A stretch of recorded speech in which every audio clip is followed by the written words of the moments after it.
la douche honteuse de Paul Biya aux Jeux Olympiques.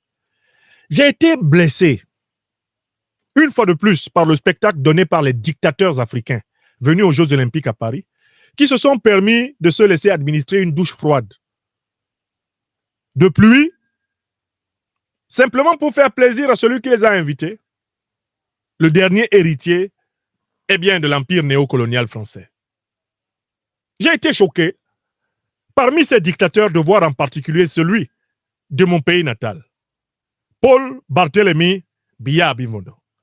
Plus de 91 ans, sous la pluie, avec un plastique misérable couvrant son corps, on dirait un poisson décongelé, à côté de sa femme, dont la coiffure, transformée en crinier mouillé, dégoulinait de tous les onguents mystérieux dont elle est composée. Oui, j'ai eu honte. J'ai encore honte.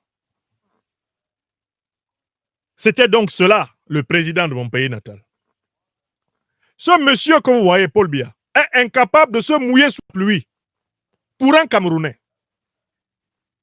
Des Camerounais sont morts par centaines au nord-ouest, sud-ouest. Paul Biya n'est jamais allé dans la maison d'une famille. Des victimes de la guerre qu'il a provoquée au nord-ouest, sud-ouest.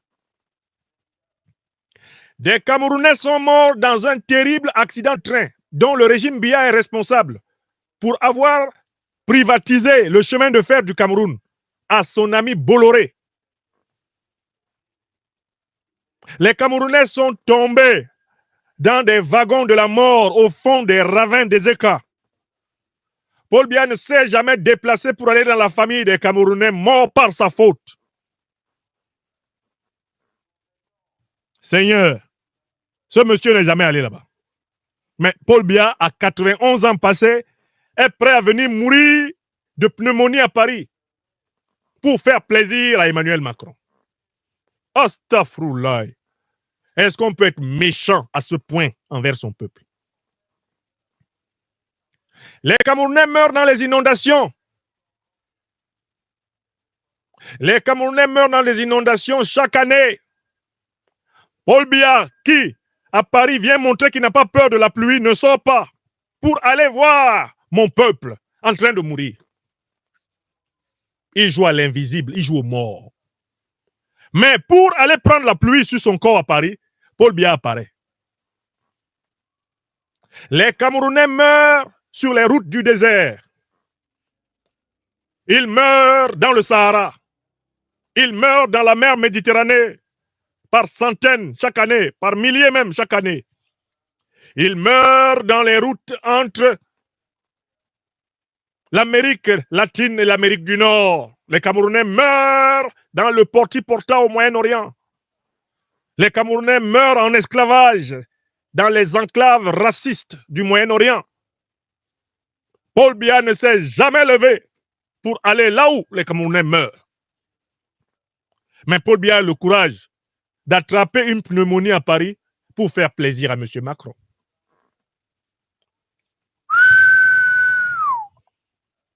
Hein? Mais c'est pas possible.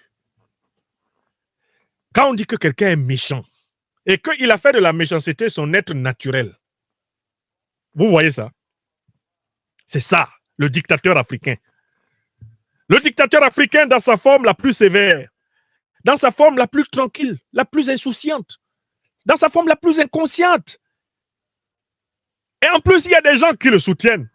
Il y a des gens qui le félicitent pour ça. Il y a des gens qui réussissent à nous dire que ce monsieur est un panafricaniste. Il y a des gens qui réussissent à nous dire que ce monsieur, tu le vois là, c'est un grand panafricaniste, ça. Un type qui abandonne son peuple en détresse pour aller s'exposer à la détresse afin de faire plaisir à un dirigeant d'un pays étranger.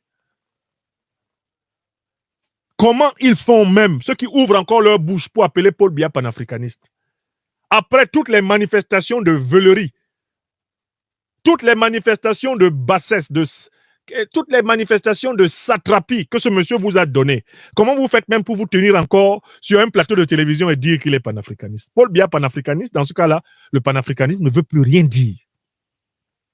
Il a été choisi par des colons français qui l'ont introduit dans le régime politique au Cameroun. C'est comme ça qu'il est arrivé au pouvoir.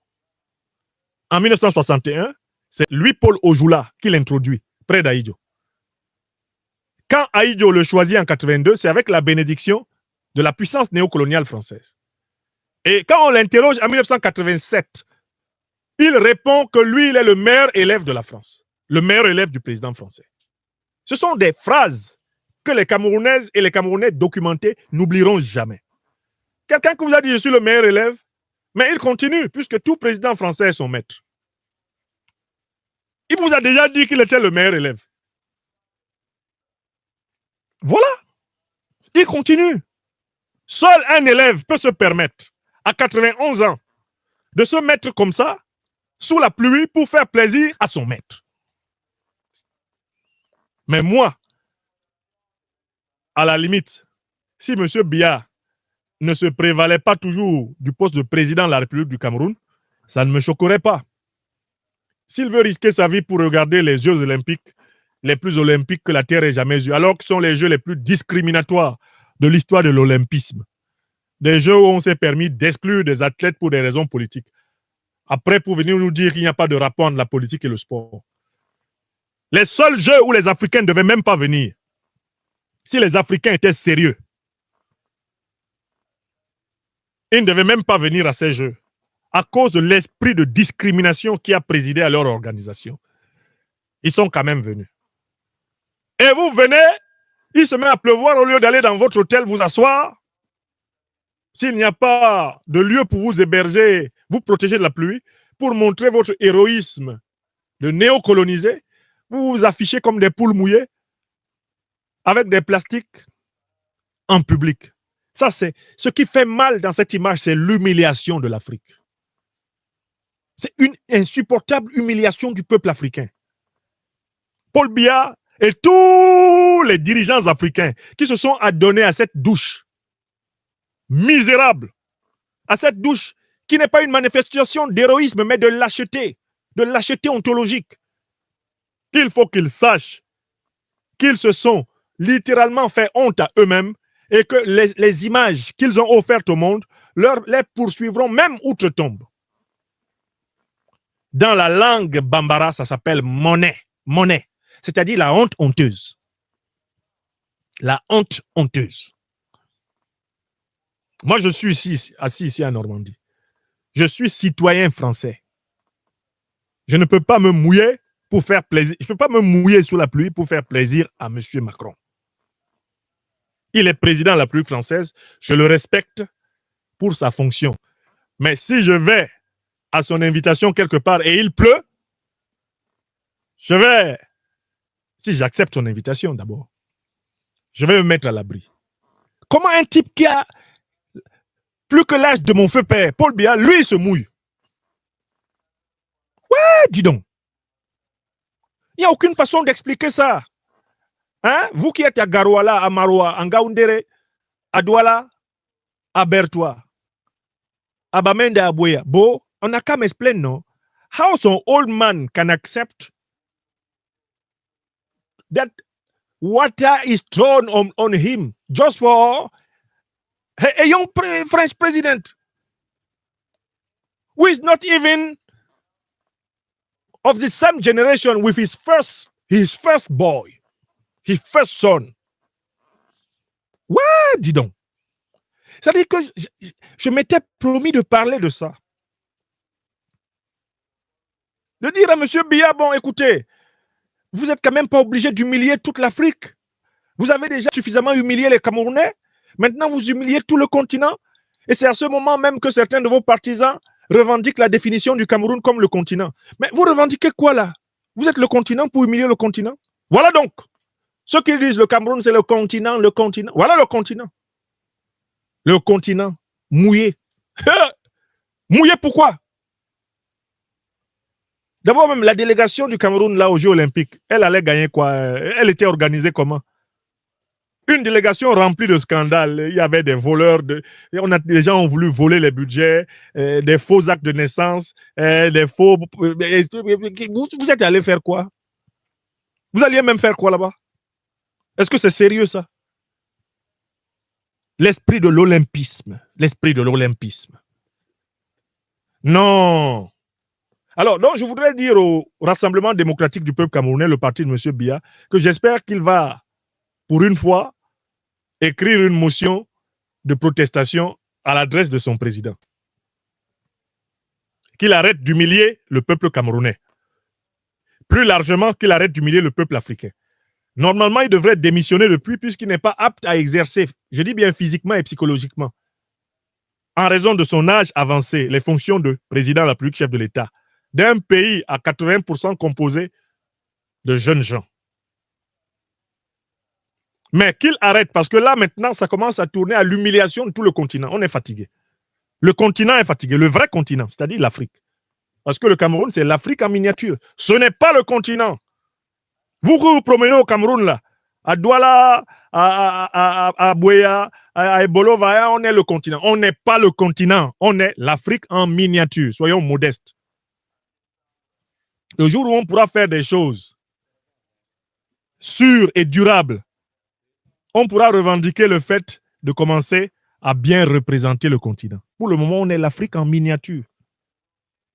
L'Afrique synthétisée dans toutes ses contradictions.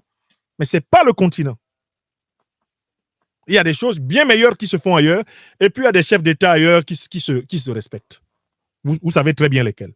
Pour ceux qui ne me connaissent pas, je suis le coach Emmanuel l'agronome. Je suis un agronome, je suis technicien supérieur.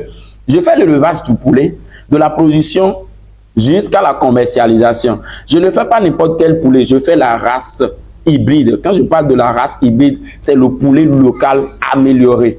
Et le poulet local amélioré vous permet quand même d'obtenir des poussins, d'engraisser vos poussins, de fabriquer votre aliment. Si vous maîtrisez la nutrition animale, il faut maîtriser ça pour réduire le coût de production. Vous n'êtes pas sans savoir également, les amis, que l'alimentation représente 80% des dépenses. Oui, l'alimentation, c'est 80% des dépenses. Donc, si vous maîtrisez la fabrication d'aliments, vous obtenez vos poussins, vous maîtrisez la commercialisation aussi. Je parle souvent de la commercialisation. Il ne faut pas se lancer dans le poulet pour se lancer dans le poulet. Il faut maîtriser la commercialisation. Il faut transformer le poulet. Il faut maîtriser le marketing de communication, le marketing de vente et le marketing de produits. Il faut améliorer le produit. Les amis, les gens aujourd'hui, ils achètent l'esthétique. Ils achètent l'esthétique. Donc, améliorer le produit. Si vous êtes intéressé par nos produits, nos formations, le numéro est devant vous. Et une fois encore,